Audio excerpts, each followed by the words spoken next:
Bago tayo mag-size comparison ng Nissan Terra at Haval, pakita ko lang guys, dumating na yung deep dish.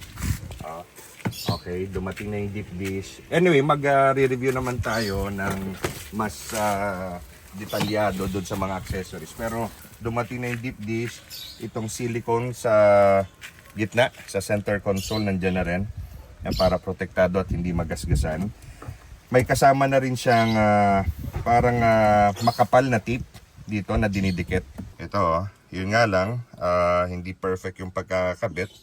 May mga bubble siya. Pero at least protektado. So yan, hanggang dito sa gitna. So hindi yan magagasgasan ng basta-basta. Dito may tape din yan.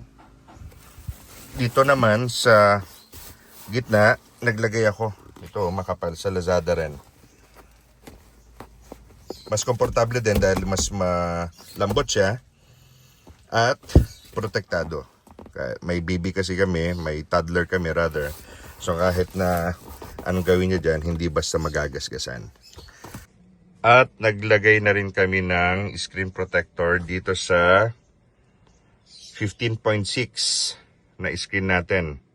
So hindi ko na lang na-videoan pero may screen protector na ito. Pag in-order niyo yan online, 3 piraso. So isa dito sa pinakamalaking screen, meron dito pangalawa at meron dito sa taas pangatlo. Okay, size comparison tayo ng Nissan Terra sa aking kaliwa at Haval A7 all-wheel drive sa aking kanan. So pagpasensya nyo, medyo maingay ang background. Nasa farmhouse tayo, may mga nagtatrabaho sa likod. No? So nandito tayo sa Santa Cruz, Zambales. Makikita nyo, almost same sila ng height. Lapit ka, Kuya Roel, para marinig nila. Wala akong mic eh. So makikita nyo, almost same sila ng height, pero in my observation, mas mataas ng konting-konti itong Haval H7. Although nandyan sa internet, ang dali namang i-search yung dimensions nila, pero iba kasi personal na nakikita at actual yung nakukumpara.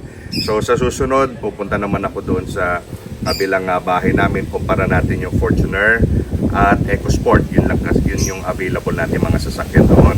So again, this is Nissan Terra 2019 VE. Okay, Nissan Terra 2019 VE. So makita nyo, almost same sila ng height. Slightly, mas matangkad ito. Nissan atong Haval H7. At doon naman sa haba, mas mahaba ng konti si H7 kung isasama mo yung gulong sa likod. Pero kung yung likod lang, mas mahaba ng konti si Nissan Terra. So yun lang para may pagbasihan kayo ng actual size comparison. Abangan nyo yung sa Fortuner at